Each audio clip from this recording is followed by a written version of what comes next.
welcome to the Gibson Museum's Fireside Chats, and I'm glad they don't have the fire going.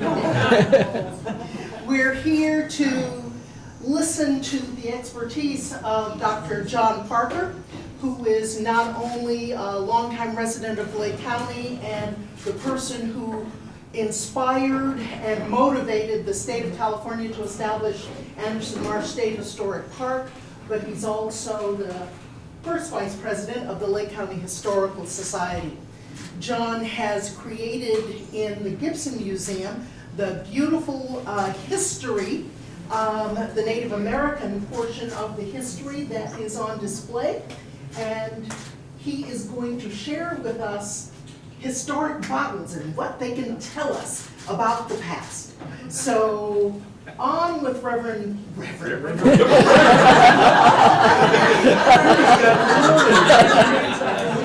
He's got a new title. Dr. John Parker. Yes.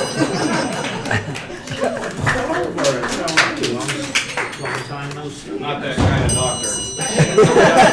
Had other people coming in too. I've been doing archaeology for 41 years, and I got started when I was about your age. And I grew up in San Jose, and I liked old bottles. So I joined the San Jose Antique Bottle Collectors Association, which still exists today. And we used to go out to this old city corporation yard, and the city would allow us to dig, the whole club. So we'd be like 30 of us out there digging. And we used to shoot off a cannon, and we'd all run and stake out a 6-foot square and start digging. You know, pretty soon, about half an hour later, you didn't see anybody, just dirt. And then there'd be a hoop and a holler over here, and a hoop and a holler over. Oh, I got some! Oh, I got some! And so that's kind of how I got started as an archaeologist. But the cool thing about bottles, I mean, they're pretty. You know, they're nice, different colors. Some of them have writing on them. But as I was digging through this garbage, about this far down, there was a layer of broken plate glass that covered the whole dump. And then there was more cultural stuff under the layer of broken plate glass. It's about this thick. So I'm kind of scratching my head and I'm wondering, what the heck is this layer of broken plate glass? The 1906 earthquake broke every plate glass window in the city of San Jose. And they hauled all of that off the streets, out to this big corporation yard, and dumped it. So I thought, oh, there's more to this than just a cute bottle. I know now that everything above that layer is after 1906, and everything below that layer is before 1906. So when I got to college, I thought, yeah, I'm going to take an archaeology class just for the fun of it. And so now I have a PhD in archaeology. I spent 14 years in college. Just because I have a PhD, don't get all freaked out about it. I mean, if you can get through the 8th grade, you can get a PhD. The work is no more difficult. There's just more of it. That's all. Right, yeah. Everybody in this room has a PhD in something. Whatever it is you spent most of your life doing, that's what you have your PhD in. I spent most of my life sitting in a classroom with 30 other people looking at a blackboard. And so I have a PhD in classroom sitting. But I learned about a lot of stuff while I was doing that. Cultural things, historic things. And that's what I'm going to talk about today. And be sure, anytime if you have a question about anything, feel free to ask. The stuff I'm going to talk about is, well, it's about garbage. This is what archaeologists do. I spent 14 years in college and got 3 degrees to learn how to interpret people's garbage. That's what I do for a living. So when we're working on an archaeological site, we look for certain types of deposits, some sort of feature that will tell us something about the people that lived there, who built the site, what kind of activities they were doing. Within the features, maybe it's a trash pit, maybe it's an old buried outhouse, maybe it's a well, foundation footing. Within those features, we look for artifacts that will tell us what activities were taking place. It's kind of like CSI, only we're coming on the crime scene 100 years later, or 300 years later, or in the case of prehistoric site, 5,000 years later. And all of these things that we find go together to put together, they're all individual pieces of a puzzle. And when we put all these pieces together, we actually can reconstruct what took place way back when. So we look for ceramics, metal, bone, shell, and glass. Now today, I'm only going to talk about glass. If you want to hear about bone or shell or ceramics, you'll have to come to a different talk, which I haven't developed yet, excuse me. So, we're going to learn how to determine the age of a piece of glass. We're going to learn how to determine its use and what it can tell us about the person who bought and used it. There's a guy, there's another guy. These are both people from Lake County. And there's a piece of glass. You know what that is? I'm going to talk about this little piece of glass later on in the talk, but I just wanted to throw it up here so that you would go, oh my goodness, what the hell is that? Okay, how old is the bottle? Bottles have been around forever. The earliest known archaeological evidence of a blown glass bottle is from Egypt, about 3,500 years ago. These were free-blown bottles, no molds, and no seams, and they just blew them and then took a little tool and made the neck, the lip on the top, and that was pretty good. Now, then they came along with an idea called a dip mold, and they actually blew that glob of glass into a mold. It could be a square mold, it could be a round mold. It usually tapered a little bit toward the base to make it easy to pull the blown bottle out of it. And once it was out of the bottle, the mold, a blob of glass was stuck on the top to make the neck or the lip. This is actually a dip mold bottle. And when you pulled it out of the mold, the molten glass would actually stick a little bit to the sides of the mold and pull down. You see those little feet here? Yes. That's actually the glass elongating as it was pulled out of the mold. I will pass this around. This is from probably 1830. Do not drop it. What's the mold made of? The molds are usually made of clay. What's its value? From a scientific point of view, it's very valuable as long as I know where it came from, because that will tell me what activities were taking place there. I can't tell you economic values of these things because to an archaeologist, it has no economic value. It only has scientific value.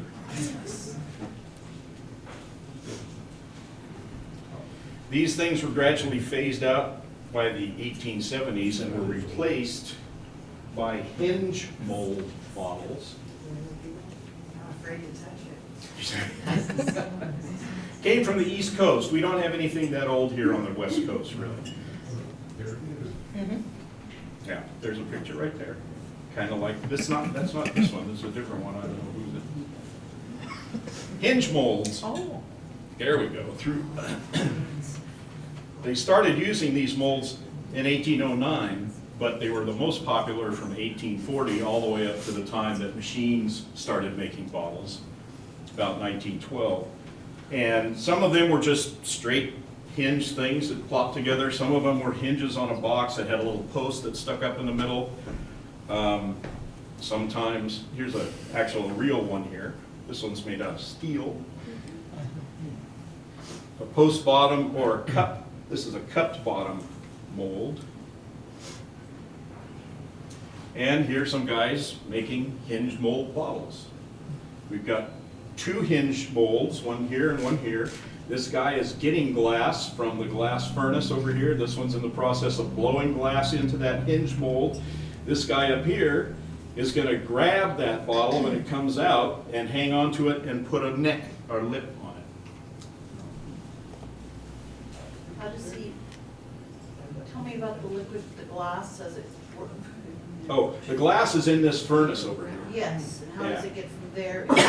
So that little rod that you see that he has is a blowpipe, and he sticks that into the furnace and gets a glob of glass on it. Okay. And right now, he has the glob of glass, and he's kind of rolling it back and forth so it doesn't plop onto the floor.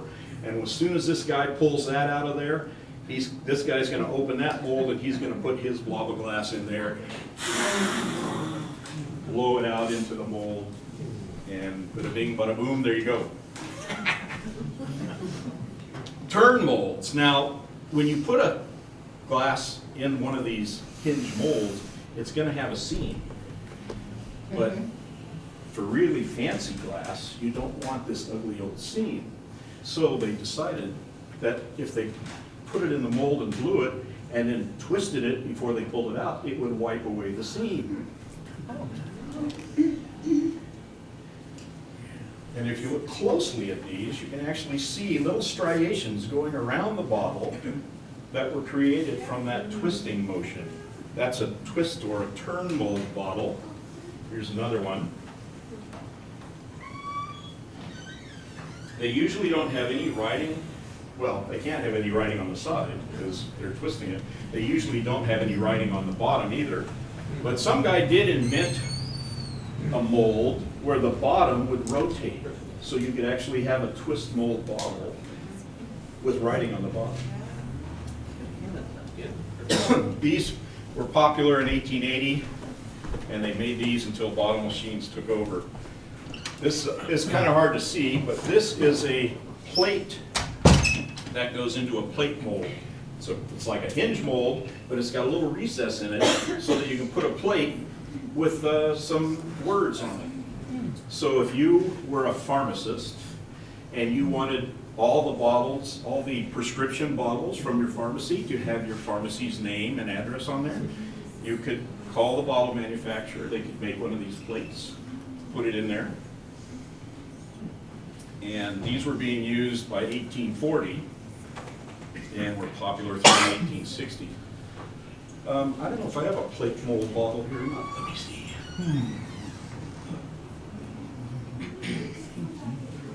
Show hers. Show you. You. I don't have a plate mold bottle. No, that's not a plate mold. It would have a square, actually, outline around the lettering that you could actually see where the plate was sitting. Bottle making machines invented in the 1880s, but not really put into use into 1893. This is a bottle making machine to make milk bottles. The bottle making machines actually sucked the glass up into the mold, snipped it off, turned it over, and that was for the base of the bottle, and then they had another mold for the neck and the top. And it was a pretty complex process.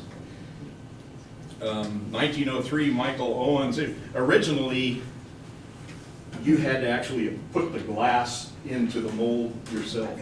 It wouldn't automatically, do it. But then in 1903, Michael Owens patented a fully automatic bottle making machine, which actually had an automatic feeder. Back here, here's a continuous tank of molten glass that was fed into the machine. This is actually what his 1904, 1906 machine looked like. And it's, don't ask me how. There's actually a video online of this machine working. And at the end of the talk, I'm going to give you the link to it if you'd like to go and see the automatic bottle machine working. It's virtually impossible to distinguish between a semi-automatic machine bottle and a fully automatic machine bottle.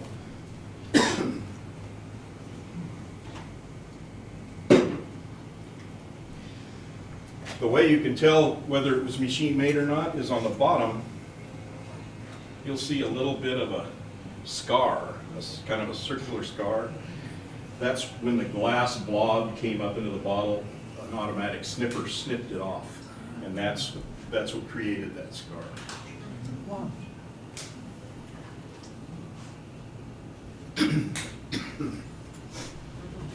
So, whether it was hand blown or machine made, that's one way to tell how old it is.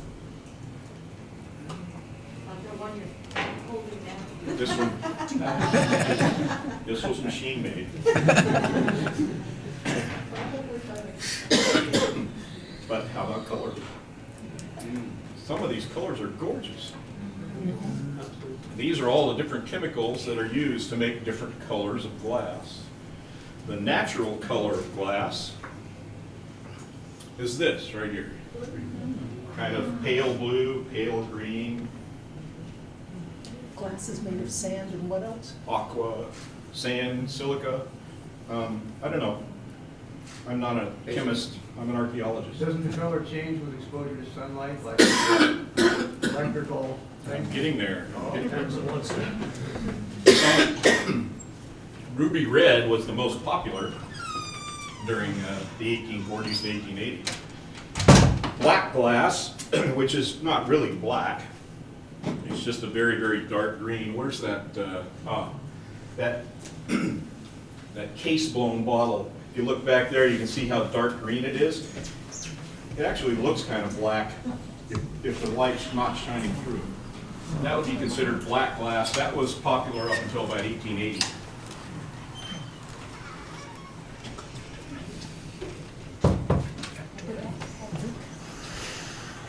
Belt glass, you know that white, you can't see through it. Like your Pond's, Gold Cream is, yeah. Yes. Those are made from about 1870 to about 1920. They still make these colors today, but these were when they were the most popular. So in the 1880s, glass makers wanted clear glass so that the person buying the product could see it clearly through the bottle. And manganese dioxide worked really good at taking the blueness or the green out of the glass and making it clear. Unfortunately, it reacts to sunlight, and over time, will turn the glass purple. Here's an example. This is actually a salt dish, which was absolutely clear when it was first made. Manganese dioxide. Here's another one. This is chili powder, turned purple. Did you find all of these bottles? Some of them I bought, Okay. but most of them I found. Yeah, I was quite a collector back in high school and junior high. In fact, I proposed to my first wife. That San Jose Antique Bottle Collectors group, we were out digging in that lot, and I was down in the bottom of a hole, and I had hid the ring in my pocket. Hey, I got something, and everybody's looking up. What'd you get? What'd you get? You know, and it was the ring. I proposed to my first wife in a dump.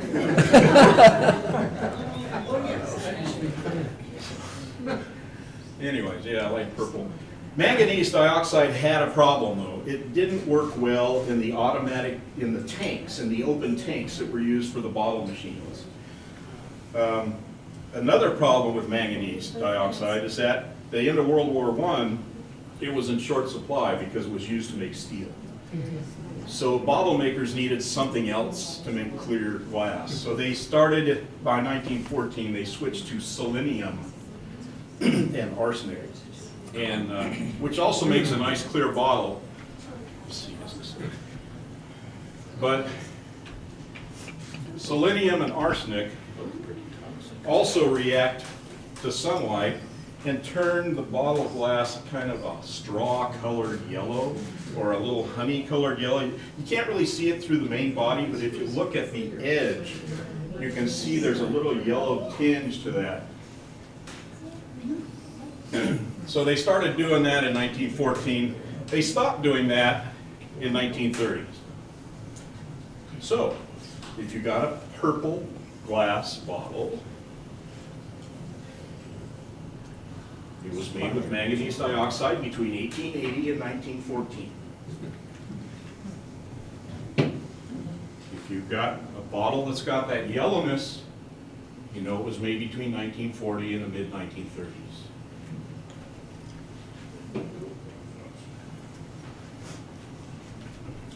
But wait, there's more.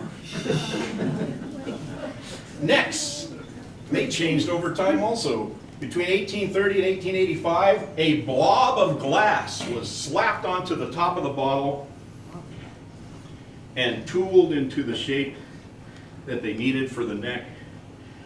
Let's see, I've got one here somewhere. Looks like a blob. Is that a blob? Looks like a blob. It looks like a blob. I think that's a blob. I don't know. It's not a very good example. Maybe this one. Nope. What about the one next to it with all the writing? With all the writing? This one? Yeah. Well, Nope. I don't know if I got a blob. I thought, oh yes, this one's definitely a blob. There we go. That's pretty cool, huh? Beer and soda was carbonated, and they were so afraid that the glass might break with the pressure that they started making soda bottles like this. They're called torpedoes. And this was blown, and they actually took a separate blob of glass and plopped it on there, and you can actually see where the blob of glass is connected to the rest of the bottle. Yes, you don't put that down. So that's a blob. That's called an applied neck. The second piece of glass is applied to the top. Here's a picture of a blob. Here's another one. You can see the original glass bottle, and then the second chunk of glass was stuck on there. In 1870, they invented a special tool which would take the actual neck part of the bottle and make the top, the neck, the finish. They call this part the finish. Would make the finish without adding a blob of glass. So here's one that's a applied blob, and here's one where just the neck of the original bottle coming out was used with that tool to finish it off. And just about all of these are finished that way.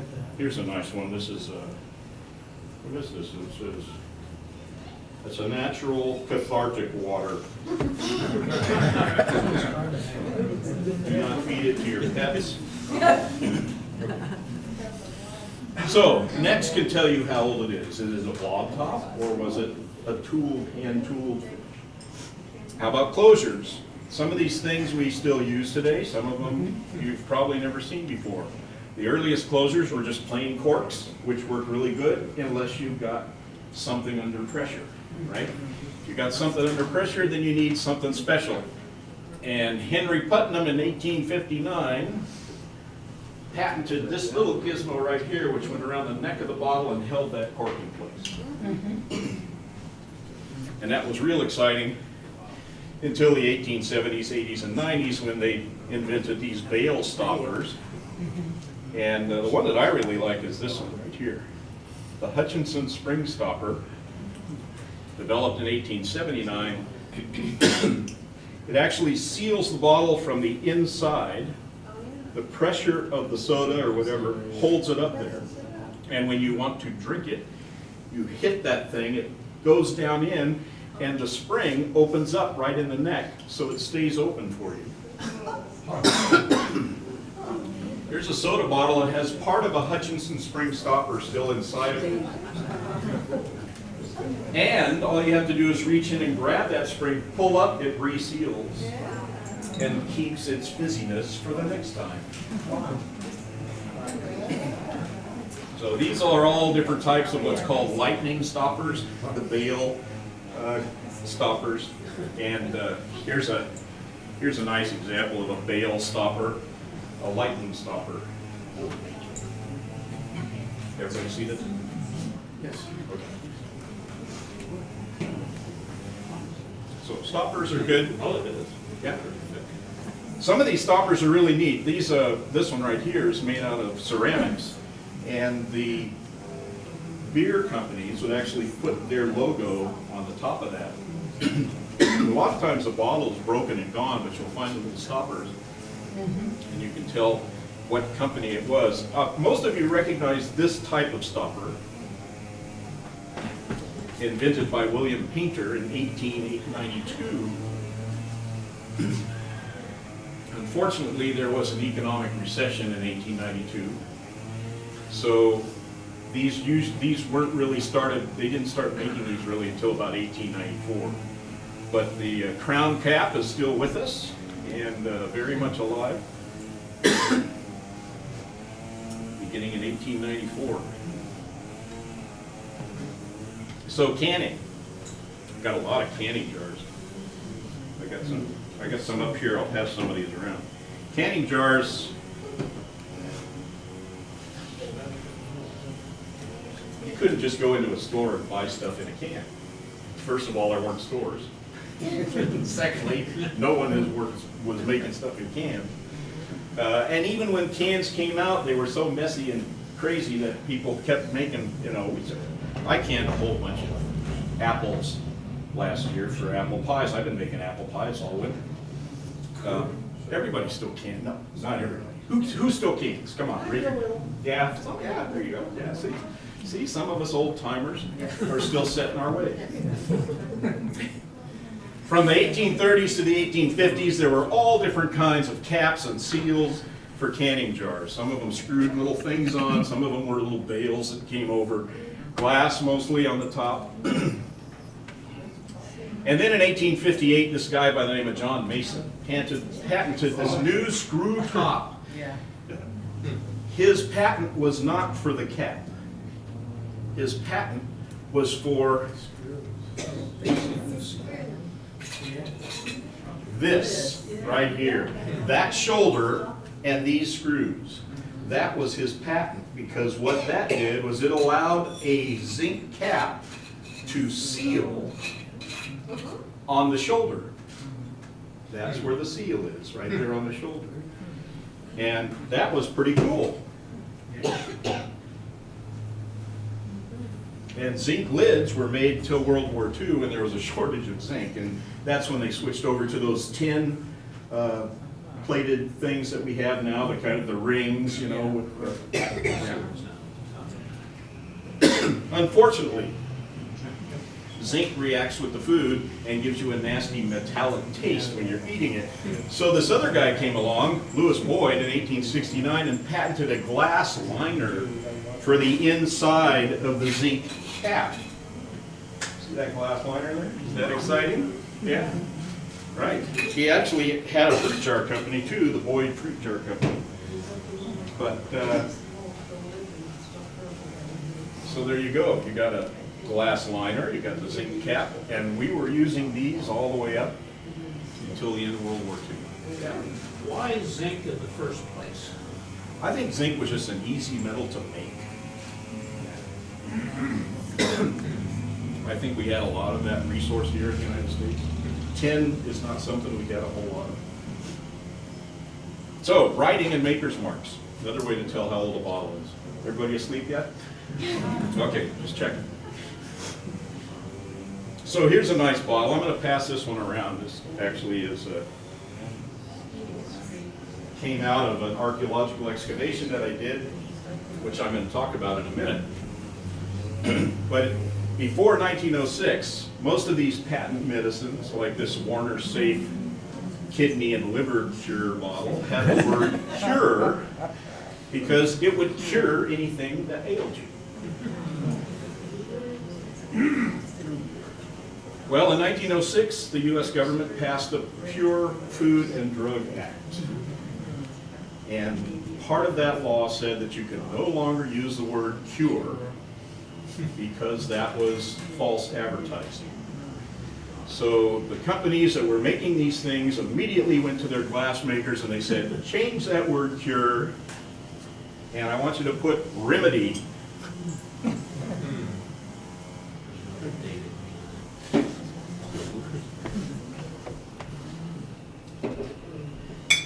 So that very same bottle comes out the next year saying Warner Safe Kidney and Liver Remedy.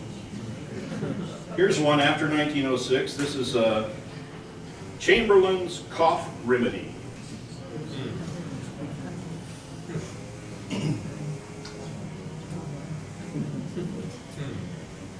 Sometimes you'll find an old hand-blown bottle that actually has the contents, you know, the amount of contents in it. Because in 1913, an amendment was made to that law which said they then had to put the amount that is in the bottle on the bottle. So, yeah, volume marks. So you'll find a bottle with a little, says, you know, 3 ounces or 10 ounces or 32 ounces or whatever. Now, some booze bottles already had that. They were already saying, you know, a pint, half gallon. I think I've got one here. Where's my booze bottle? Yeah, here's a nice one. Wright and Taylor Distilleries. Full quart, says right on there. Yeah, full quart. That's a whole party right there. But that was done before 1913. It was because the booze companies wanted you to know, yeah, you were getting a full quart. Then we had Prohibition, and everything went to pot. And but after Prohibition, the federal government passed a law saying that all booze bottles had to have embossed on them, federal law forbids the sale or use of this bottle. So between 1935 and 1964, if you get a booze bottle, it will have this marked on it. And because you weren't supposed to make bathtub gin and put it in a, you know, a booze bottle and resell it as, you know, real gin. So, also most bottle makers from way back started putting marks on their bottles indicating what, you know, a maker's mark. You know, whether it was the Owens Glass Company or whatever. And there is a book out there called Bottle Maker's Marks. This is one of my Bibles. I paid big bucks for this book on eBay. And somebody had actually stolen it from the Albuquerque Public Library. It's a non-circulating book. Yeah. Oh, wait a minute. It says surplus property, City of Albuquerque. It wasn't stolen. They were getting rid of it. But this actually has every U.S. bottle maker's mark in it. Every one. So if you've got a bottle that's got a maker's mark on the bottom, no.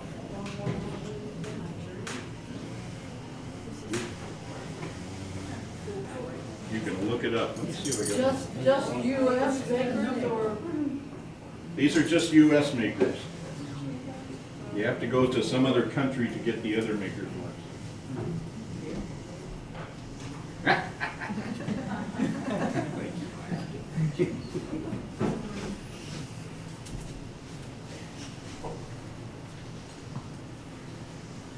What else we got here?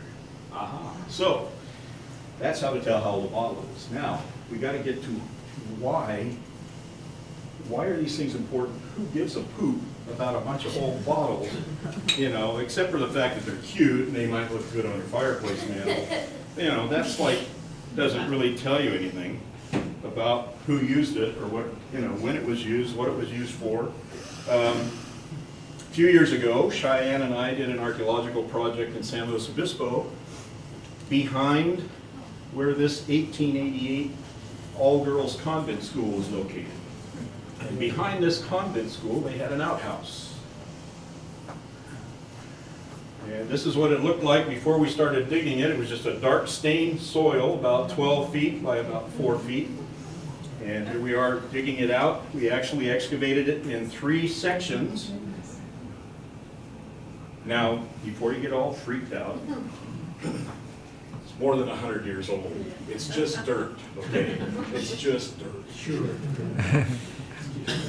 But it had everything in it from the daily life at an all-girls convent school. And it was a boarding school, so they had a place where they had their meals and everything. The nuns had a convent next to the school, and the nuns actually ran an infirmary for women. So you had all these activities going on, and we had this outhouse. And I thought, well, okay, because of the historic documents, I knew that the nuns' convent was on this side of the outhouse, and the dining hall was on that side of the outhouse, and the school was like straight ahead. Humans are lazy. You all know that, right? Because you're all human. So if you have a bag of garbage from the kitchen that you need to get rid of, you're going to take it to the closest hole in the ground that you can get to dump it in, unless someone's occupying that hole, in which case you might take it to another hole. If you're in the convent and you have some garbage you need to get rid of, you're going to take it to the closest hole. So that's why I decided to excavate this in 3 sections. Now, a bottle collector wouldn't give a shit. They would just be in there, oh yeah, take this home, put it on my fireplace now. But an archaeologist wants to know what's going on here. This is what it looked like after we emptied it. Everything came out, everything was screened, everything was washed, and we're in the process of cataloging the glass items here. Some of the bottles were food bottles. Canning jars, of course, mustard, olive oil, spice shakers, jelly tumblers, you know, sometimes you can do that. You can actually buy little mugs with jam in them at grocery outlet. You ever get one of those? They make nice little mugs after you're finished eating the jam. And pickle and preserveware. This is an interesting thing. If you look at the neck here, it's actually ground off. This was hand blown in a mold. When they snapped it off the blow rod, they ground that top so that it would make a nice seal when the cap was put on. So then we looked at where these bottles came from. And you can see over here, this is close to the dining hall. We had the olive oil castor bottles. You know those casters that have all the different condiments? You know, they roll, yeah. And we had pickles, preserved, jelly, candy jars, all there over there by the dining hall, by the convent. They had candy jars, pickle, preserveware, and mustard jars. So, you know, and they had an infirmary for women. So some of the women were actually eating there in the convent. Stop it. You're having my butt. And then right in the middle we had just about everything, because sometimes those holes were not.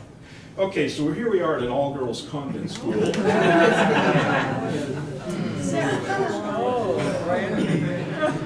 Now this I understand.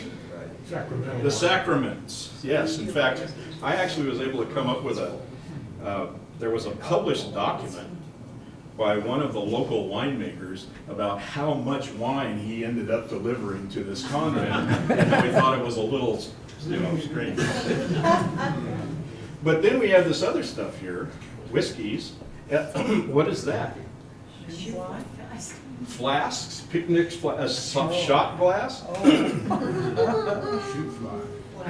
Oh, soda bottles. That's okay. Yeah, soda bottle. This is a beer bottle, actually.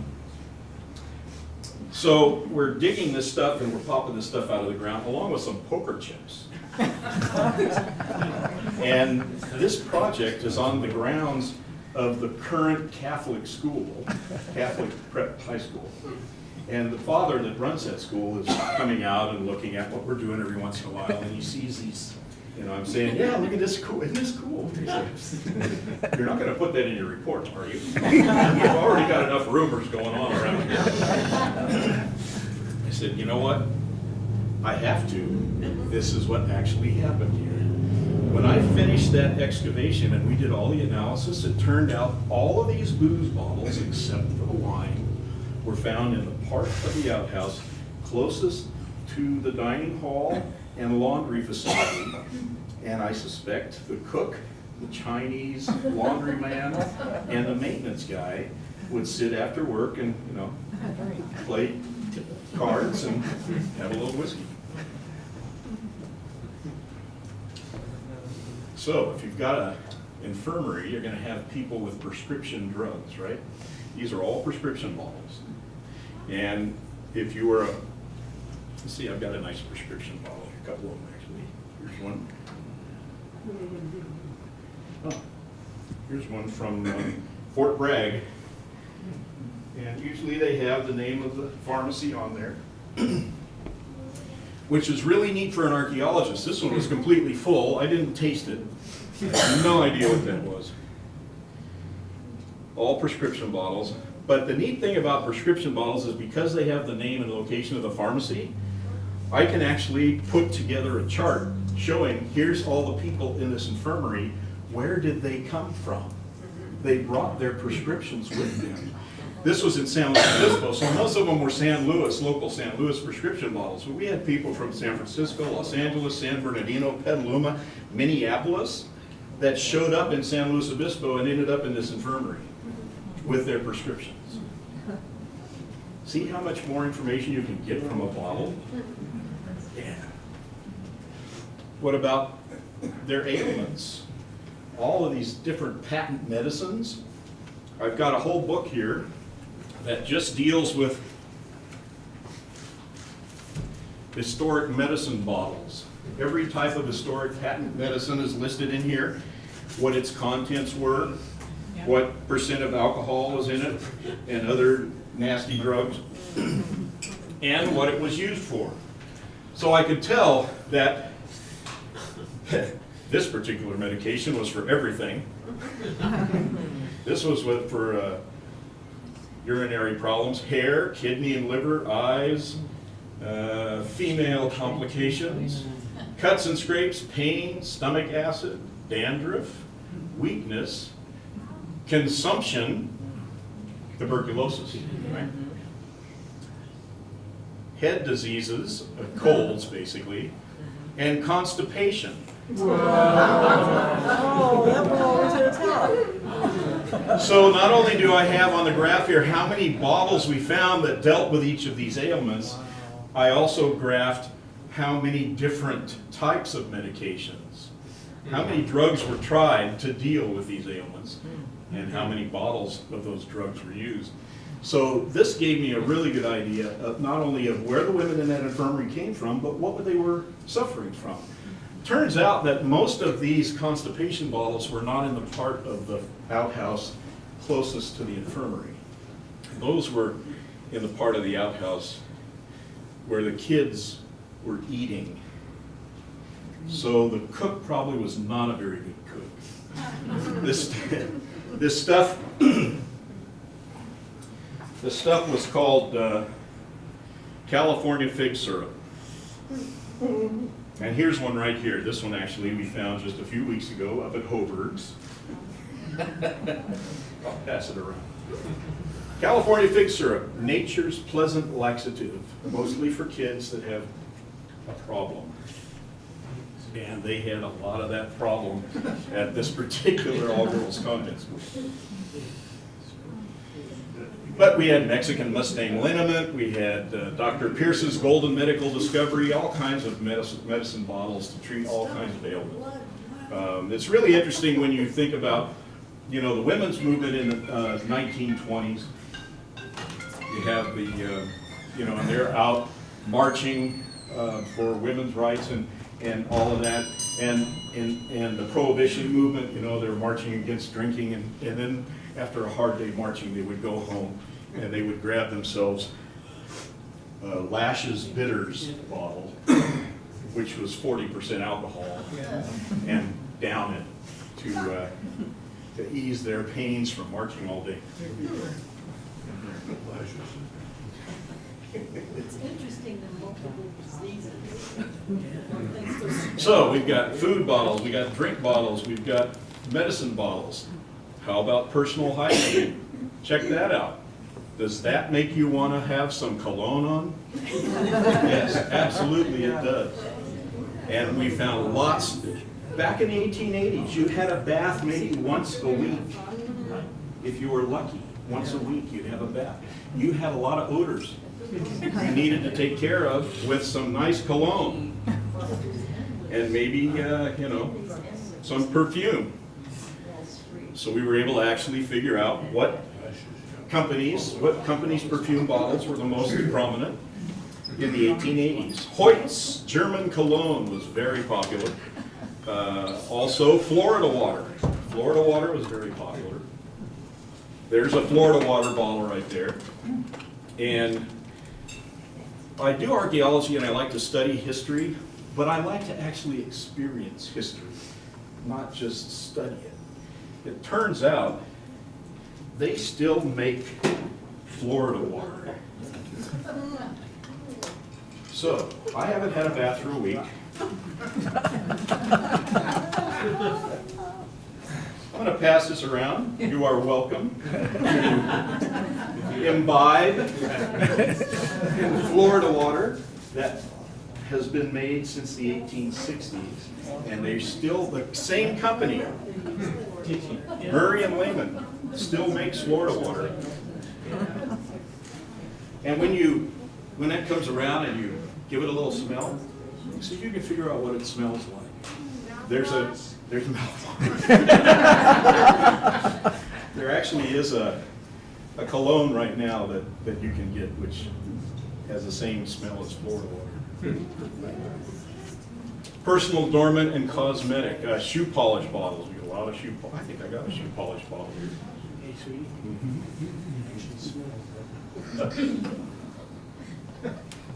Oh, that's a drug company. Here we go. Whitmore, Boston. French gloss. Oh, look. Whitmore Brothers, Boston. Shoe polish. So, we looked at the shoe polish bottles. There were a whole bunch of different ones being used. Now, the nuns had to make sure that their shoes were nice and shiny black all the time. How about cosmetics?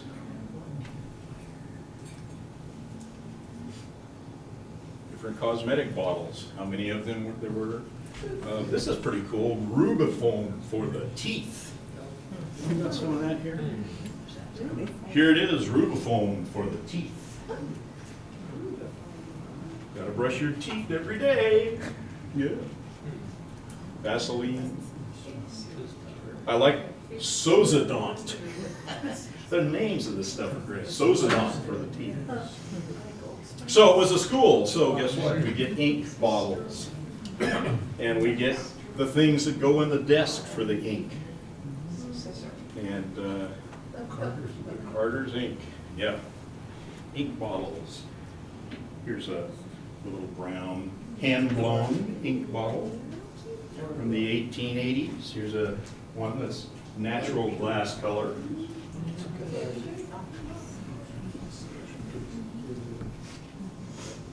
And Carter's ink was the most popular, followed by Sanford, Sanborn, Thomas. Those names are still in the business. And then you got special purpose bottles. This was a convent school, so we actually did find a broken bottom of a holy water flask, which was pretty amazing. We were getting a lot of rosary beads and crosses and hearts, because the Immaculate Heart nuns were running this convent school. And this is kind of neat, a drip-proof cream pitcher. And you can see it's all taped together. 99% of what we find is broken. So we go through the broken stuff and we piece it together. Some of it's for decoration. This was an incredible vase. All hand blown and the glass wrapped around and then pinched while it was still molten. was amazing. Toys. This is actually a little formula bottle, a little baby bottle, just a little guy like this for a kid that was playing with her dolls.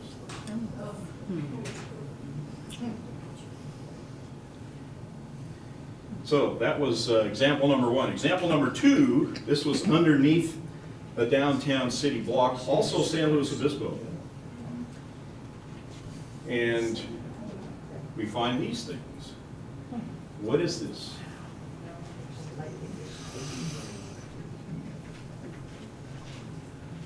They're not very big, only about this long. Opium. Yeah, a lot of people call these opium bottles. Opium actually comes in tins about like this, made out of copper or brass. These are pill bottles. They had powders in them, medical powders. They're Chinese medical bottles. What's this? This one really stumped me. It took me a long time to figure that out. There are other parts of it. Here's a part of it. Oh, like a buttered churn? A buttered churn. Okay, the thing on the left is about this tall and about that big around. When I first saw the broken pieces of it, I thought, oh, that's a kerosene lamp chimney or something, you know. But then it all came together like that. It was kind of funny. Here's another part to it. And if you put all these parts together, they look like that. And then that chimney thing goes on the top of the whole thing. So do you know what it is now? But it's not perfume? No. Lemons? Is it for lemons? No? This is for recreation. This is under the recreation heading, and this is the kind of recreation it was for. It's the flame holder for opium pipe smoking. We would never would guess that. You put the peanut oil in this reservoir. There's a little round disc with a hole in it that the wick comes out of, and then that other globe thing goes over the top of that whole thing so that the fire is just at the top of that, and you put your opium pipe on there. It bubbles the opium and you breathe it in. Not bad, huh? And some of them were very, very fancy. We'll go back to that. Yeah, this goes on the top of the whole thing. And the flame is just right there, that spot, and you can just put that opium pipe bowl right there. A lot of people think that this was a real problem drug, which is why it was made illegal in the United States. It was not made illegal in the United States because it was a problem drug. It was made illegal in the United States to get rid of the Chinese. Just like marijuana was made illegal in the United States to get rid of the hippies. But I'm still here. Okay. And actually, opium isn't any more addictive than alcohol. Alcohol can be addictive. Yeah. So if you're an addictive person, yes, you will become addicted to opium. And it's a lot like alcohol. After smoking a bowl full of opium, you're very relaxed. You just as soon sit down and hang out rather than run around and do a bunch of stuff. After a hard day's work on the railroads or in a mine in Lake County, you might want to sit down and smoke a bowl of opium just to relax and get rid of those muscle aches and pains. This is what we're doing right now. That is Hoburg's Resort. Example number 3, the burned out remains of a Lake County resort. This is a concrete slab that is sitting on top of a cultural layer underneath here that was put there in 1936. Back in 1936, a fire burned through Cobb Mountain, just like the one we had 2 years ago. Yeah, and it burned 80 buildings at the Hoburg's Resort.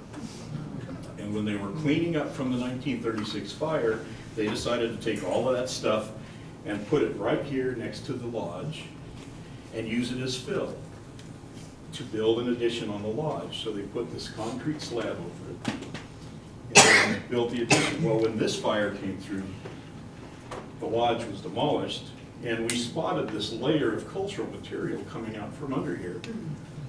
And it's a time capsule of everything that went on at Hoburg's Resort from 1890 to 1936. And we have been cleaning and sorting and cataloging this stuff for the past several months at the Eli Museum.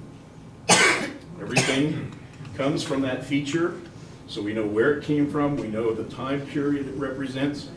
Everything gets cleaned, then it goes into the museum where we sort through everything. And this is the glass. First gets sorted by color, because that's one of the ways to tell the time period. Then we sort all the pieces out from each color that have writing on them, all the pieces that are necks, all the pieces that are bases that might have the maker's mark on the bottom. And then all of that stuff goes into the computer, counted, weighed, and goes into the database program. This is a bag here of, you can tell that was kind of melted in a fire. These are just the whole bottles, or mostly whole bottles, that have come out. And we've got this one that's kind of interesting. We're getting a lot of these. Hinged, honey and almond cream. S.A. Hinged. Honey and almond cream. And I go, what the heck is this? You know when you go to a hotel and they give you little things, you know, your shampoo and your, you know. I think this was in each room at Hoburg's back in the day. And I thought, oh, well, it's honey and almond cream, must have been for sunburns or something. But no, it's actually to cleanse the skin. And look, here we got some people going up to Hoburg's on this postcard, you know, which was an advertisement for this Heinz honey and almond cream. What? That's the kind of stuff that gets an archaeologist excited. What is the value of this? The value of this is what it told us about the people at Hoburg's. That's what the value of this is. And after I'm finished talking, you are welcome to come up and go through these and see what you see. Oh, Listerine. Everyone got a little bottle of Listerine in their room. You know, Hoburg's was one of the first all-inclusive resorts. Now we go to Cancun, right? We go, yeah, so your booze is covered, your meals, everything's covered. When you went to Hoburg's, it was the same way. All your meals, you're there for a week. Your horseback riding was taken care of. Anything you wanted to do, you wanted to go hunting, they would provide. Whatever. So it was one of those first all-inclusive resorts. So learning about what went on there is absolutely fascinating. These are the bags of sorted materials that I have not cataloged into the computer yet. This is actually the blue glass, the cobalt blue glass, sorted. Some of these things in here have the pieces with the names. We got here. Brown glass, it's got something written on it. So you're welcome to come up and look at this stuff when I'm done. Do not take something out and put it in a different bag. Because the volunteers have spent a lot of time sorting this into individual categories. So this is what we're doing right now. We're right in the middle of the project, piecing together the puzzle of Hoburg's past based on the glass that we found there. So it's just one of many pieces that helps us to reconstruct the puzzle of the past. And in order to be able to use a piece to help reconstruct the past, we have to know how old it is, its location, the context, what was it, where was it in the ground in association with everything else, and how was it used. So all of these things are necessary. If you're missing any of this information, you can't use that as a piece of the puzzle. So obviously, if you're an artifact collector, if you're a bottle collector, like I started out as when I was in junior high and high school, and you're out digging in an old dump, you're taking pieces of puzzle, of history puzzle away. If that's not recorded where it came from, you may as well throw it away. It's worthless, absolutely worthless from a scientific perspective if you don't know where it came from. If you have a collection of bottles, put your hand up. I'm not going to take you to court. If you have a collection of bottles, my advice to you is take your bottle and make a little notepad and stick a little thing on here. Look at this. See, this is B81. We've seen Hinged. All of my bottles that I collected as a bottle collector back in the day, I have cataloged. And I've got a notebook that says this came from here. So when I pass on and I give these to the local museum, that information will still be there. If you pass away and you didn't write that down and your grandkids get that stuff, totally worthless. Which is why the California Public Resources Code and the Federal Archeological Resource Protection Act make it illegal to remove, deface, transport, or sell any historic or prehistoric artifact from a significant site. Just in case you needed to be reminded. As an archaeologist, I'm really not allowed to have artifacts. It's kind of like an Audubon Society person having a bunch of stuffed birds in their house. But all of my stuff's cataloged and it's going to a museum when I'm dead, or even before. So yeah, if you want to know everything there is to know about historic bottles, how to date them, anything about them, this is the place. Write this down. The Society for Historic Archaeology.org, bottle index. Almost all the information that you saw in my presentation today is from this, and they did an excellent job of putting all this stuff together. And this is where you can actually see a video, an old-time video of the automatic bottle machine in action. You can also see an old-time video of the blowers, the hinge mold blowing guys at work. So yeah, sha.org, bottle index. And you're welcome to come up and look at any of this stuff. I haven't even gone through this bag of Hoburg stuff yet, so I don't know what's in there. My sorters went through and pulled out all the whole ones and stuck them in that bag. Yeah. So is this, when you say the bottle makers, were they regional, so the people on the East Coast would find similar to artifacts than what you found out here on the West Coast? Yeah. And Midwest and? Yeah. Yeah, in the early days, most of the bottle makers were back in the Midwest and the East, although there were bottle manufacturers in California that made local soda bottles for the local market. There were bottlers around the San Francisco Bay. In fact, one of the guys, Macaulay, owned the St. Louis Bottle Works in Napa.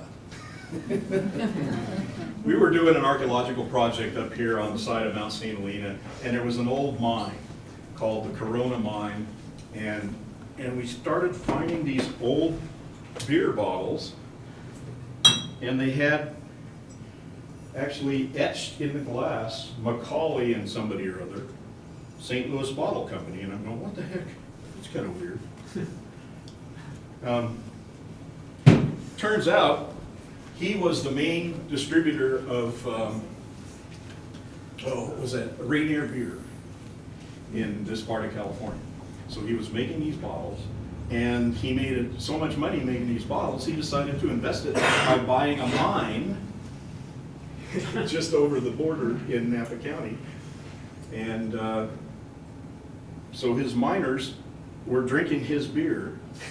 I'm sure he brought it up in cases. He later on went to start a mineral water company called Calso Water. Maybe you've heard of it. The Calso water spring is over by where Hoburg's resort is. And he and the Hoburgs had arguments and court settlements over who had access to the Calso water spring. So yeah, in San Francisco, he was quite a guy with Calso water and this other beer bottling thing. The mine didn't really pay out very much, so he went out of business. But I actually have photocopied a letter that John Livermore had that was written right here in Middletown at the big hotel, on the hotel stationery, that says, I've purchased the mine for you, and here's the information about it and all this.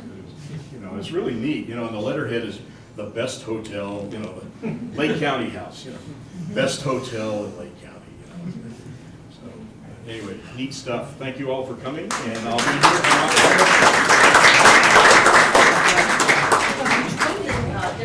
Ladies and gentlemen, before some of you take off, thank you so much, John Parker, for coming and talking to us today. We do have